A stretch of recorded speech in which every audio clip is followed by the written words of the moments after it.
Welcome to the Phil and H Travel Podcast. Is it worth it? Glad to be here for this one. And today we are facing what might be the ultimate travel paradox of the current decade. We really are. It is a massive contradiction. Because we are putting Fuerteventura in the Canary Islands under the absolute microscope for this deep dive. Right, and here is the massive contradiction we are trying to solve for you today. Fuerteventura has just landed on Fodor's global 2026 no-go list. Which is a huge deal. We are talking about severe overtourism, massive local protests, anti-tourist sentiment, basically the whole 9 yards. But simultaneously, and this is the crazy part, this island boasts staggering Maldives-level, endless white sand beaches. And you could still get there for practically nothing. Exactly. So today, we are providing a very clear roadmap to navigate this tension for you. We are diving into Fuerteventura's 2026 dilemma, covering the real U.S. dollar costs across 5 different budget levels. We're also uncovering 3 trip-ruining logistics traps. Yes, and sharing the honest disappointments that, nobody on Instagram is actually going to tell you about. Before finally delivering a final, is it worth it verdict for all travel styles. So let's jump right in, because it really is a critical moment to look at this island. It is. We are examining a very specific, rapidly closing window of opportunity here. Right, because that tension we just mentioned between the no-go list designation and the incredible value proposition, it's entirely driven by the sheer scale of the numbers. The numbers are wild. When you dive into the data for just the first half of 2025, the Canary Islands as a whole saw 7.8 million visitors. Wait, 7.8 million, just in the first half of the year. Yeah, let that sink in.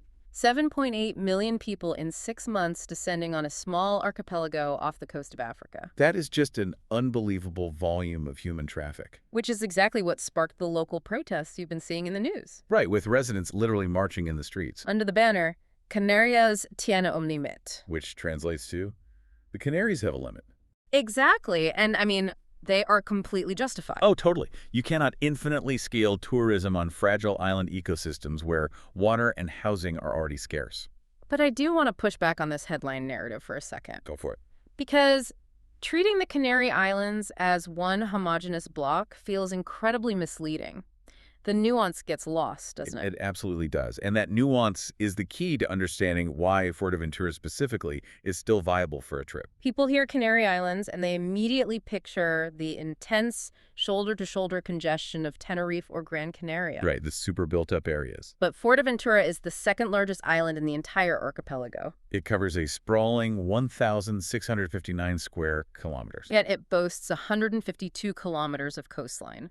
It even holds a UNESCO Biosphere Reserve designation. So that sheer geographical size means the crowd pressure is massively diluted compared to those tiny, heavily built-up islands. The space literally absorbs the people. You can drive for miles through the interior and literally not see another soul. Which brings us to the ultimate pivot point for anyone listening to this deep dive right now. 2026 is essentially the final window.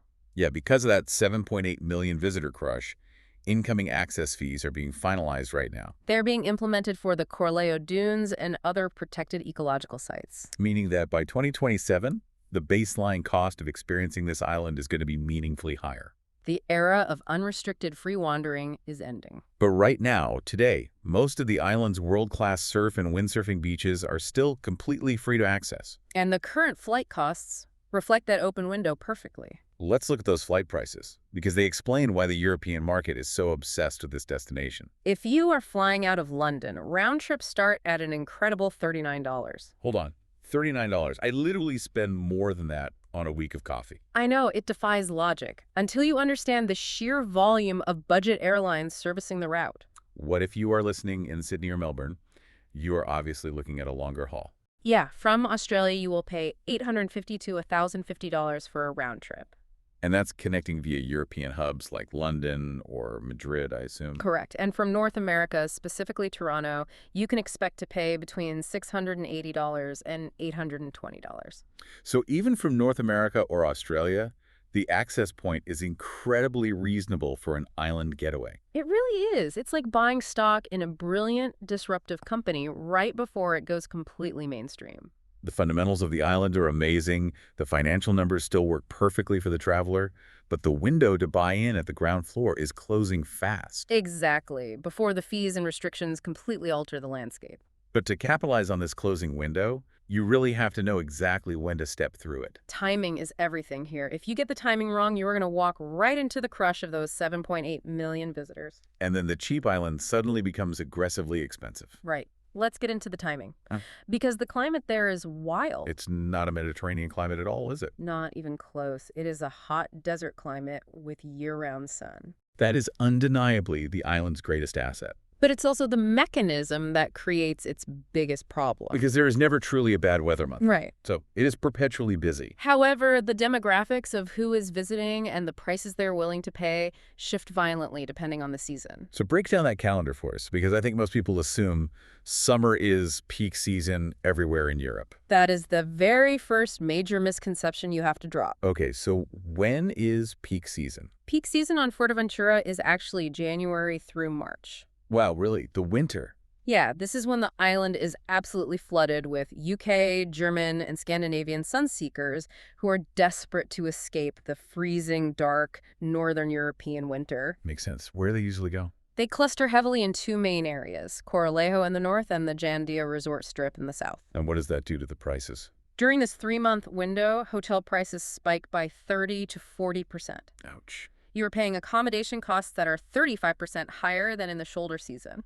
And what about those famous sand dunes we mentioned? If you go between January and March, they are completely packed by midday, just swarming with people. Okay, so if January to March is the expensive, crowded winter escape, what happens during the actual European summer? June through August is the local summer. Meaning the Spanish domestic tourists arrive from the mainland. Exactly.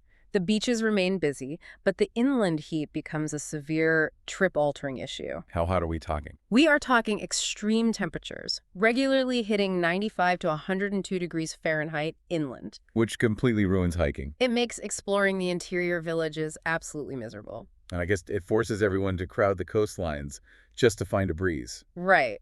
But here is where I want to put up a massive warning sign for anyone planning a trip.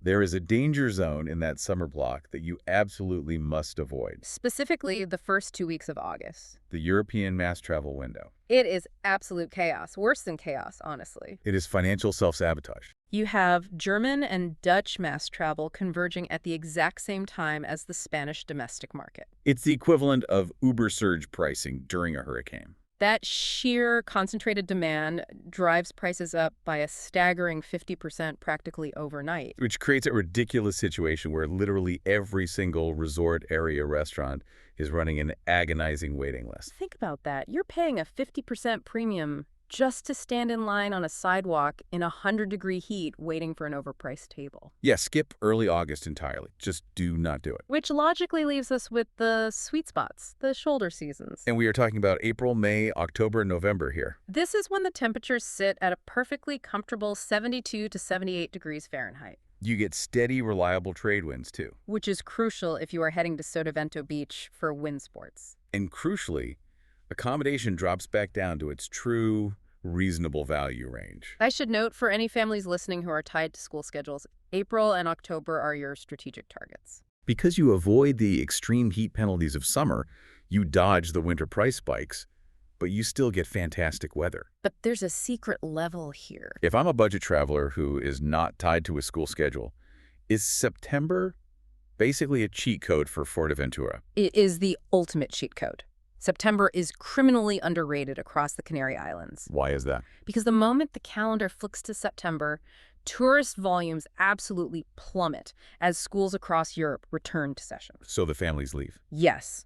But geographically, because the ocean has been baking in the summer sun all year long, the Atlantic water is actually at its absolute warmest. Hitting a beautiful 77 to 79 degrees Fahrenheit. And simultaneously, because the demand drops off a cliff, prices hit their annual low. It is, by a significant margin, the best month to be on the island. All right, so you've taken the advice, you've booked your $39 flight for mid-September. Let's talk about the actual arrival, because managing expectations here is vital. What actually happens the moment you step off that plane? This is where the first impression can be a genuine shock to the system. You land at Fuerteventura Airport, designated FUE, which sits just 5 kilometers south of the island's capital, Puerto del Rosario. And when you step out of the terminal, You are not greeted by the lush, green, tropical paradise you might psychologically associate with the phrase Canary Islands. Oh, it is startling. You land, you look around, and you are basically on Mars. It is a lunar, flat, volcanic brown expanse stretching out to the horizon. It looks stripped to the absolute bone. There is a fascinating geological reason for that, actually. Fuerteventura is the oldest of the Canary Islands. Right. It has been sitting in the Atlantic, taking a beating from the trade winds and eroding for millions of years longer than the towering, jagged peaks of Tenerife or La Palma. So millions of years of wind have literally flattened the volcanoes. That rawness, that endless flat horizon, is part of its magic. But if you expect a dense, humid jungle, you will be profoundly disappointed. Okay, so you've accepted that you are vacationing on a beautiful, windswept Martian landscape. Now you need to physically leave the airport. Let's look at the logistics and the costs you're going to face in your first hour. Taxis are generally the default first option for tired travelers. A taxi north from the airport to the main tourist hub of Corralejo takes about 40 minutes. And that will cost you between $25 and $30. Now, if your hotel is down south in Morro Jabal or the Jandia Peninsula, it is a much longer 75-minute drive. And that runs between $45 and $55. What about public transport? My instinct on an island is to just find the local bus and save the $30. The Tayad public buses do exist, and they are cheap. They cost between $3 and $5 per ride. But their frequency and routes are incredibly poor. Why is that? Because the infrastructure was largely designed to shuffle workers between towns and to shuttle tourists directly from the airport into the massive resort ecosystems and keep them there. So they essentially just connect the major resort towns along the main highway. Which means if you actually want to explore the island, you have to drive. I would go further and declare car hire absolutely non-negotiable. If you rely on those Tayad buses, the real Fuerteventura is completely inaccessible to you. You mean the rugged volcanic interior? Yeah. The hidden, unpatrolled coves on the west coast? The charming fishing village of El Cotillo, the wild South Cape. You will just be trapped in a commercialized bubble. Let's talk rental car prices, because those fluctuate wildly based on that seasonal calendar we just discussed, right? Precisely. In the shoulder season, our sweet spot, you are looking at an incredibly reasonable $25 to $40 per day for a standard compact car.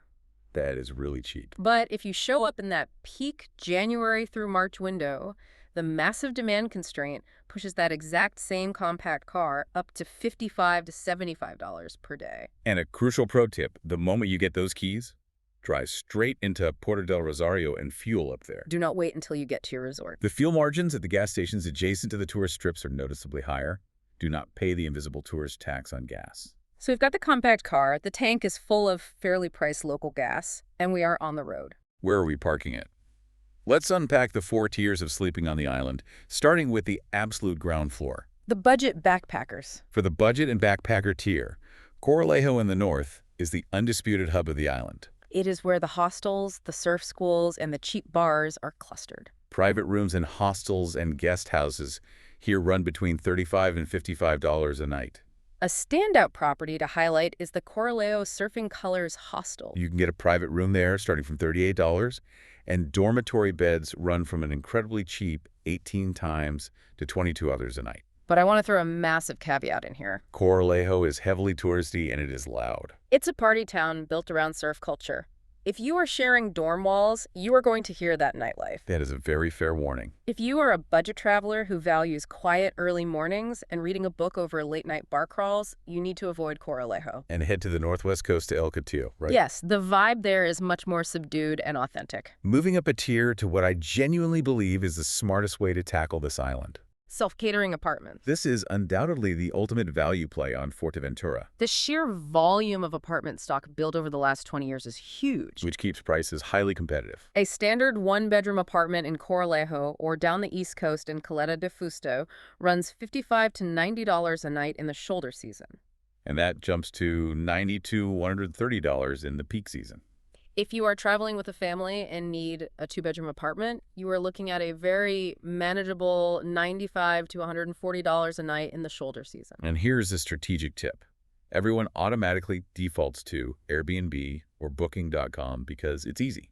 But those platforms charge hefty service fees to the hosts. If you take the name of the apartment complex, look up the local Fuerteventura property management agencies online, and book direct, You can routinely save 10 to 15% right off the top. Great advice. Okay, what if I don't want to make my own bed? What about traditional mid-range hotels? In Corralejo, solid, reliable 3 to 4-star hotels run $90 to $155 a night in the shoulder season. If you want a noticeable step up in amenities, look at the Cofete Beach and Convention Resort down on the Gendia Peninsula. It offers direct beach access, an expansive pool complex, and a spa. And it runs a very reasonable $120 to $160 a night for a double room. Which brings us to the elephant in the room for Canary Island tourism. The all-inclusive tier. Fuerteventura is globally famous for these sprawling, massive resort compounds. It is their most extensive, heavily marketed product. They have basically industrialized the holiday experience. For example, the Barceló Corralejo Bay runs comprehensive all-inclusive packages for $95 to $115 per person per night in the shoulder season. And in peak season, that rises to $130 to $160. If you want the premium, high-end experience, the Iberostar Fuerteventura Palace in Jandia is considered top tier. That one runs $140 to $185 per person per night. Now, I usually hate all-inclusives. I hate the wristbands. I hate the buffet lines. But help me do the math here, because $95 to $115 a person sounds a bit steep until you start factoring in the cost of buying 3 meals a day. That is the crucial, sometimes painful insight for independent travelers to accept. Explain that. If you have a family of 4 doing a 7-night trip, that $95 to $115 all-inclusive band mathematically destroys the cost of booking a mid-range hotel and dragging the kids out to eat at restaurants 3 times a day. Oh, absolutely. Once you factor in the constant stream of drinks, poolside snacks, breakfast, lunch, and daily dinner bills. The all-inclusive model actually heavily undercuts the independent mid-range trip. You might sacrifice culinary authenticity, but you win big on the spreadsheet. Speaking of culinary authenticity and food costs, let's look at dining out. Because eating out is exactly where the illusion of Fuerteventura being a cheap island can shatter instantly if you aren't paying attention. It truly is a tale of 2 entirely different menus operating in 2 entirely different economies. The classic traditional Spanish lunch is the menú del día. A set starter, main course, and dessert, usually including a drink. In a local non-tourist spot where residents eat, like in Puerto del Rosario or the inland historical village of Betancuria, that incredibly filling meal will cost you just $12 to $16. But the moment you order that exact same Menú del Día format sitting on a patio in the Corralejo tourist strip or the Jandia resort zone, the price instantly jumps to $18 to $25. and paradoxically, the quality often plummets. Because those kitchens are churning out high volumes for a captive tourist audience who will be gone in 5 days. Exactly. So if you want to protect your budget, especially if you booked that self-catering apartment, you need to understand the grocery landscape. What is the gold standard for grocery shopping there? You are looking for 2 specific brand names. Mercadona, which has massive warehouse-style locations in Puerto del Rosario, Corralejo, and Gran Tarjal. And the other one? Hepridino, which is a Canary Island-specific supermarket chain. But Mercadona is the absolute gold standard. It is where the locals shop, meaning it has massive variety, incredibly fresh local produce, and strictly local pricing. Let's get granular, because we promised exact costs. What are we actually paying when we push a cart through Mercadona? To give you a direct sense of the local economy, a bottle of local still water will cost you 0.85 to 1.10 euros. Which converts to about 93 cents to $1.21. A fresh bakery-made baguette is 1.20 to 1.60 euros. Or $1.32 to $1.76. If you go to the seafood counter, fresh local fish caught right off the coast is astonishingly cheap. $4.50 to €6.50 per kilogram. That's roughly $4.95 to $7.15 for over 2 pounds of fresh fish. And if you want to stock the fridge with the local Canary Islands lager, Tropical, a 6-pack runs about 4.80 euros. Or $5.28. Those numbers are unbelievable. You can easily see the mechanism here. The couple could buy fresh fish, bread, produce, and beer and self-cater for an entire week for just $180 to $240 total. Try doing that in Paris or London. Now, when we do decide to splurge and go out to a nice sit-down dinner, what is the cultural expectation for tipping? Are we tipping 20% like we do in North America? Absolutely not, and doing so disrupts the local economy. Tipping is not compulsory in the Canary Islands. The waitstaff are paid a standard wage. If you have a sit-down meal with genuinely good attentive service, leaving 5 to 10% or simply rounding up the bill with a few euro coins is highly appreciated. But never tip at a cafe counter for a coffee or a pastry. It is simply not local practice. Doing it just marks you out as a tourist who hasn't done their cultural homework. And it contributes to tip inflation in tourist zones. And what is the one specific hyper-local dish we absolutely have to order while we're sitting at that restaurant? Papas arrogadas. They are these small, native Canary Island potatoes. But the preparation is what makes them unique, right? They are boiled until all the water evaporates, leaving them heavily crusted in salt, hence the name wrinkled potatoes. Historically, centuries ago, fresh water on this desert island was incredibly scarce. So fishermen and locals would literally boil their potatoes in seawater. Today they use heavily salted tap water, but the culinary tradition remains. And you specifically want to order them with red mojo sauce. A spicy, garlicky pepper puree. Going to a local spot and ordering papas arrogadas with red mojo is mandatory, and it usually costs a mere $3 to $5 as a side dish. I love that. The food tells the history of the island's geography. Okay, let's synthesize all of these accommodation, transport, and grocery numbers. We are going to construct the actual daily out-of-pocket run rate, so you know exactly what your bank account will look like. We are breaking down 5 specific traveler profiles here. Let's start with the backpacker. We calculate this profile's run rate at $52 to $68 per day. That is a tightly controlled budget. How does it break down? A dorm bed for $18 to $22, a self-catered breakfast and lunch sourced from Mercadona for $10 to $14. One sit-down menu del dia dinner for $12 to $16. One bus or shared taxi ride for $4 to $6. And one paid activity, like a surfboard rental, for $8 to $10. $52 a day is incredibly low for anywhere in Western Europe right now. And the beautiful thing is, it's not a misery budget. You aren't just sitting in a dark hostel room eating ramen. You are highly comfortable because the core cultural asset of the island, the mind-blowing beaches, is totally free to consume. Okay, stepping up, what about the mid-range traveler who wants a private room and a rental car? The mid-range traveler is looking at $110 to $155 per day per person. The mechanism behind this number assumes an apartment split 2 ways, costing $40 to $55 per person. A healthy mix of self-catering and nice restaurant meals at $35 to $45. A rental car split 2 ways, adding $15 to $22 per person. And one solid excursion or activity for $20 to $35. When you benchmark this against the broader European travel market, this is exceptional value. This budget heavily undercuts competing islands like Madeira, Lanzarote, or the Greek islands for the exact same square footage and level of comfort. Next profile, the family of 4. This is a total daily cost for the whole family unit. Right. For a family of 4, the math comes out to $290 to $420 per day total. That comprehensive budget includes a 2-bedroom apartment for $95 to $140. Groceries plus 2 restaurant meals totaling $85 to $110. Family car hire for $30 to $45. Family car hire for $30 to $45. 2 paid activities for the kids at $60 to $90. And the often forgotten incidentals like basic beach supplies and high SPF sunscreen for $20 to $35. And let's revisit our earlier debate. If you are hitting $420 a day, organizing everything yourself, managing 4 different schedules, and cooking. That is exactly where handing a credit card to a resort for a $95 to $115 per person all-inclusive package suddenly looks like a genius move to preserve your sanity. You really have to weigh financial cost against logistical exhaustion. Okay, what about the high-end luxury tier? Luxury runs $350 to $600 per day per person. This budget gets you into the premium tier of all-inclusive resorts or private beachfront villas with pools. For example, staying at the Corralejo Sands and utilizing their premium services runs $175 to $220 per person per night. Before you even factor in high-end dining, private boat charters, or spa treatments. And finally, a massive globally shifting demographic, the digital nomad who wants to work remotely by the beach. Nomads should expect to budget $850 to $2,600 per month. That covers a 1-bedroom apartment on a structured monthly lease for $900 to $1,300. Extensive groceries for $300 to $380. Utilities and a local data SIM card for $45 to $70. And transport plus weekend activities for $250 to $350. Crucially, this budget also includes the cost of a dedicated professional workspace.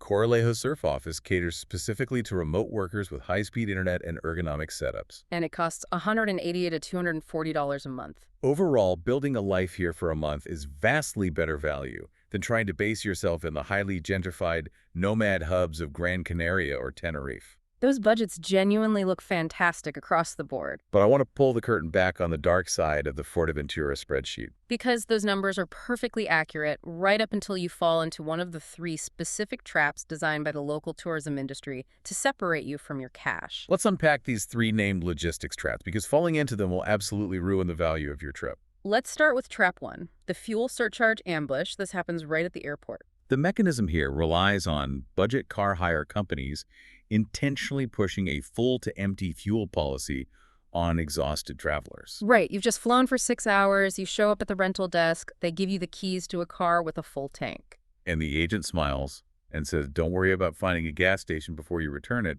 Just bring it back completely empty. It sounds like a massive convenience, right? It sounds incredibly convenient until you look at the receipt and see the pre-charged fuel rate they applied at the desk. The company is charging you for that full tank of gas at a rate that is often 20 to 35% above the actual local pump price. Furthermore, it is practically impossible to return a car with exactly 0 drops of fuel in it, meaning you are giving them free gas back. The reality is that on a standard 7-night trip, this deceptive policy costs you an extra $35 to $55 for fuel alone. It's like a printer company selling you a dirt-cheap printer, but price gouging you on the ink cartridges. The fix is simple, but you have to be assertive. You must insist on a full-to-full agreement at the booking stage, or manually fill it at a Repsol in Puerto del Rosario before pickup. And always photograph the fuel gauge and the exterior bodywork with your phone before you drive off the lot. Create a digital paper trail. Excellent advice. Now, trap 2, the resort shuttle false economy. The mechanism here is deeply psychological. Package holiday operators will heavily promote free or incredibly low-cost airport shuttles to their massive resorts down on the Judea Peninsula. They use this free bus ride as a major selling point, arguing that you don't need to hire a rental car at all. And as a consumer, you think, amazing, I'm saving $200 right off the bat by not renting a car. I'll just sit by the pool. But the reality is a geographical trap. Judea is 80 kilometers away from the island's main natural attractions. After 3 days by the pool, you get bored. You want to see Cofete Beach, the historic town of Batanqueria, or the Corralejo Dunes in the north. But because you don't have a car, you are literally trapped at the resort. You are forced to buy organized third-party bus excursions from the hotel lobby. These excursions cost $35 to $60 per person each. That is brutal math. If a family of 4 decides they want to go see a volcano for the afternoon, that is $200 for a single bus ride. Suddenly, a week of taking basic excursions costs you $200 to $350 per person, more than just hiring a compact car at the airport in the first place. The fix is simple. Always hire a car. Do not rely on shuttle buses to dictate your mobility.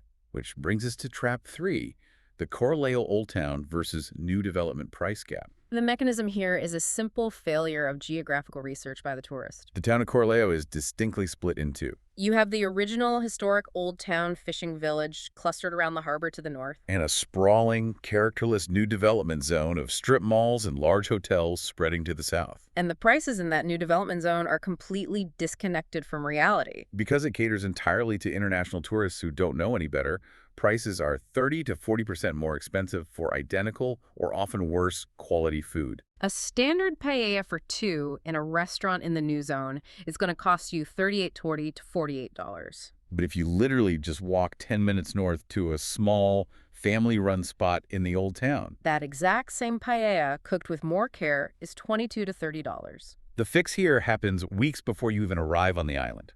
When you are sitting at your laptop looking at booking platforms, you need to filter your accommodation search specifically for Calle La Ballena or the Old Harbor area. Actively avoid booking anything in the generic resort hotel strip south of the dunes, or you will overpay for every single meal. Okay, so we've successfully navigated the financial traps. Your wallet is safe. But avoiding financial scams is one thing.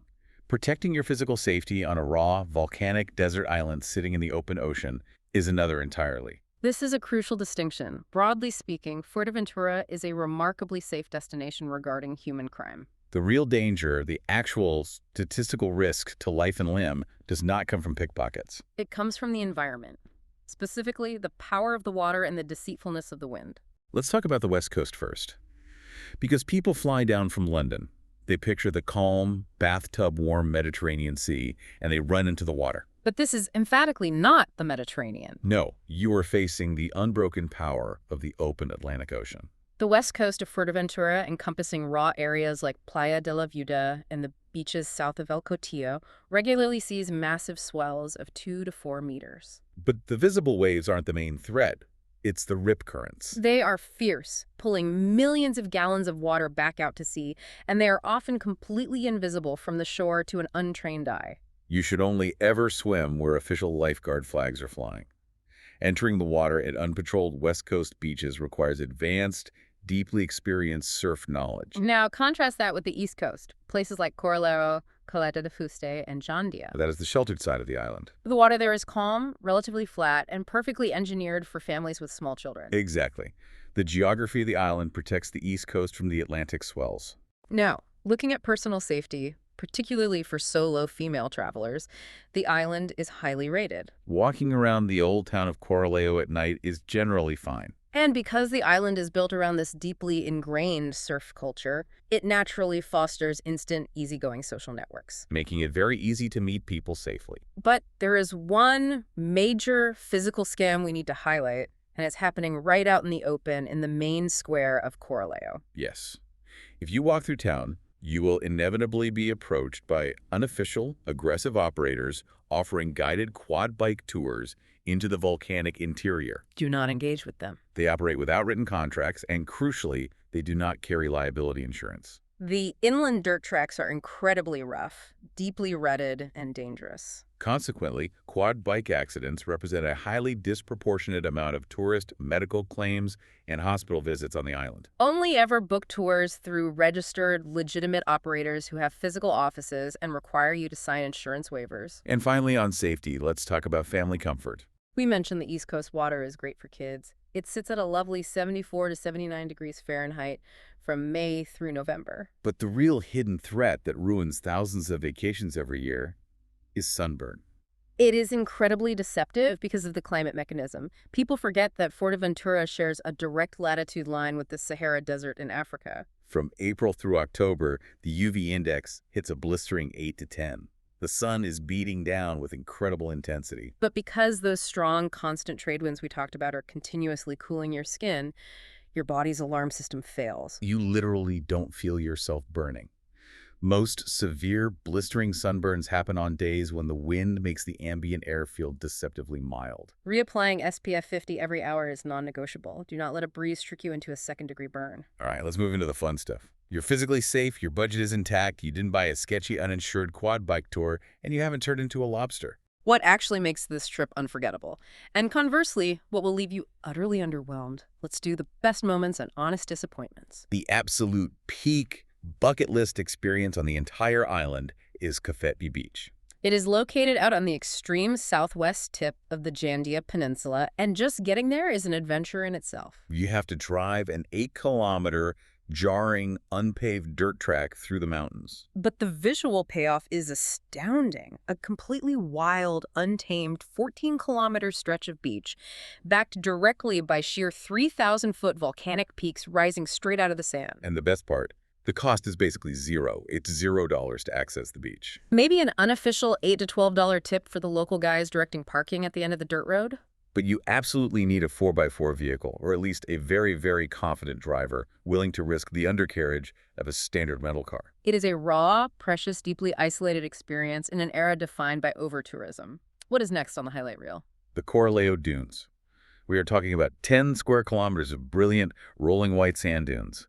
You are only 97 kilometers off the coast of Africa at this point, and the Saharan geographical influence is obvious. It looks like a desert movie set.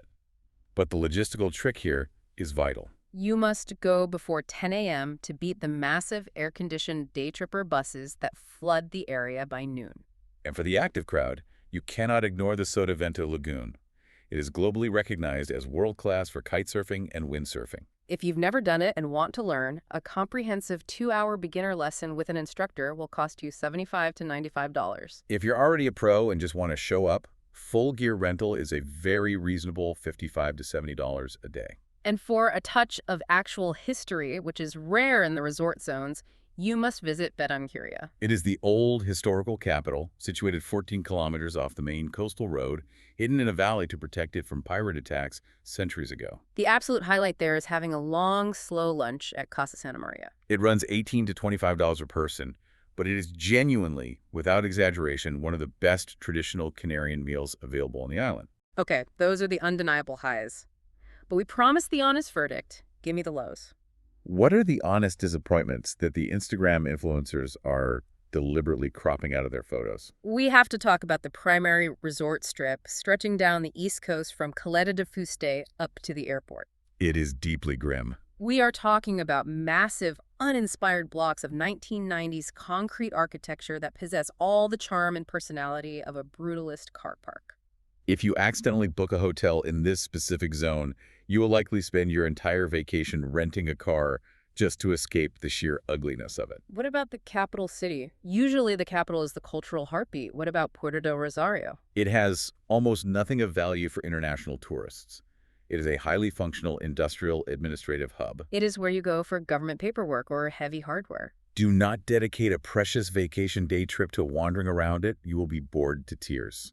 We also have to mention the reality of the wind. Yes, it's fantastic for professional windsurfers, but from May through September in the north, those trade winds are unrelenting. They blow loose, sharp sand across the beaches at 30 miles per hour. Let me tell you, being sandblasted while trying to read a book on a beach towel is not a relaxing afternoon. It can be intensely irritating. And finally, the cultural aspect. Outside of isolated pockets like Betancuria, the tourism infrastructure on Fuerteventura is overwhelmingly, almost exclusively geared toward British and German package holiday tourists. English and German are spoken everywhere. Pubs show Premier League football, and you can get a full English breakfast on every corner. You have to work very, very hard to find authentic Spanish or Canarian culture here. Which brings us to a perfect juncture. If those specific disappointments, the utterly flat brown landscape, the lack of deep cultural immersion, getting pelted by sand at 30 miles per hour. If those sound like absolute deal breakers for you, where should you go instead? Let's look at two specific, highly viable alternatives. Alternative 1 is right next door, Lanzarote. It is just 11 kilometers north of Fuerteventura. If you want a more curated, visually striking, artistic, volcanic experience, this is the island for you. It features the surreal, protected lunar landscapes of Timanfaya National Park and the incredible integrated architectural visions of local artist Cesar Manrique. It feels deliberately designed. How do the daily costs compare to Fuerteventura? They are very similar, almost identical in many categories. Backpackers will spend $45 to $60 a day, while mid-range travelers will spend $105 to $145. Flights from London are practically identical as well, starting at an easy $44. The major catch with Lanzarote is spatial constraint.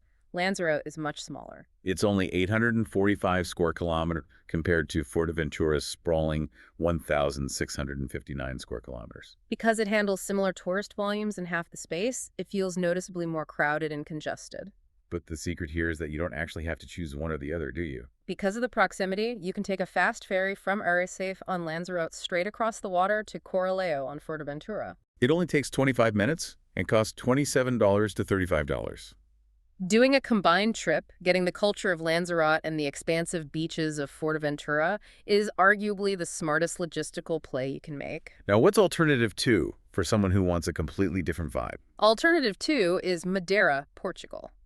This recommendation is specifically for the traveler who hears the phrase flat desert landscape and immediately checks out. Madeira is the polar opposite. It is towering, aggressively green, and deeply mountainous. It has an incredible network of Levada hiking trails cut into the cliffs, lush botanical gardens, and a highly sophisticated, renowned restaurant scene in the capital of Funchal. But you definitely pay a premium for all that lush greenery and culinary sophistication, right? You absolutely do. Madeira costs 20 to 30% more across the board. Backpacker budgets start at a much higher floor of $65 to $80 a day. Flights from London are slightly more expensive, hovering around $79. And here's the major geographical trade-off you must accept. Madeira's coastlines are rugged. The beaches are mostly black volcanic sand or entirely rocky pebble shores. Unless you are willing to take a separate 45-minute ferry, to the neighboring island of Porto Santo, you aren't getting those soft white sand stretches. If your sole priority is laying on a pristine beach, Fuerteventura objectively wins that contest every single time.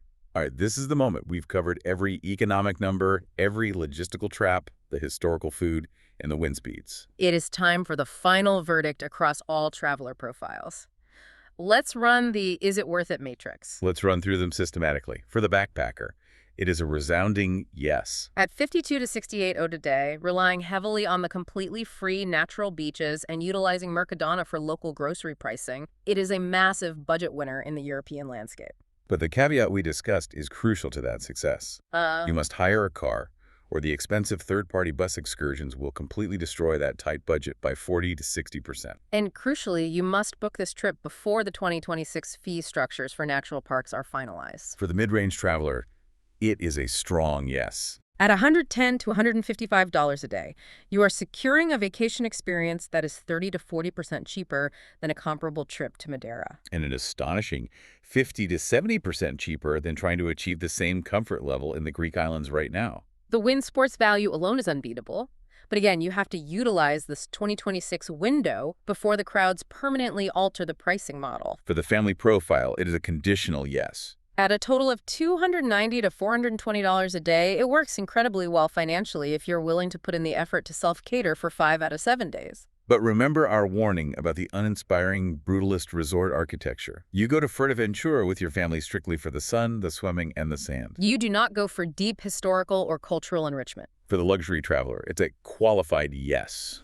Paying $140 to $220 per person per night at a premium place like the Iberostar absolutely delivers amazing dramatic landscapes and world-class water sports access. But you must accept the reality of the island. It fundamentally lacks Michelin-starred dining culture and high-end, sophisticated nightlife.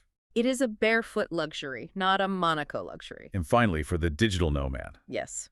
At $8,850 to $2,600 a month, with excellent built-in resources like the Surf Office providing community and infrastructure, it is highly functional and affordable. But the social warning stands. It has significantly less social and networking infrastructure than the massive nomad hubs in Gran Canaria. And if you crave constant urban stimulation, you might find yourself outgrowing the island's laid-back scene in about 6 weeks. So we arrive at the end of the analysis, and looking at all this data raises a massive, almost philosophical question for the modern traveler. We are looking at an island sitting directly on a knife's edge. On one side, it is still a budget surfer's paradise, and on the other, it is teetering toward becoming a restricted, fee-heavy, global no-go zone. Exactly, and it forces us to ask a much larger question about the future of travel itself. If a sprawling, massive, 1,659 square kilometer island has to resort to imposing strict limits and access fees just to survive the sheer ecological weight of 7.8 million tourists, are we witnessing the permanent extinction of the unrestricted, cheap island getaway? If this gave you the honest verdict you needed, follow the show. New episodes drop every day. That is the honest verdict from Phil and H.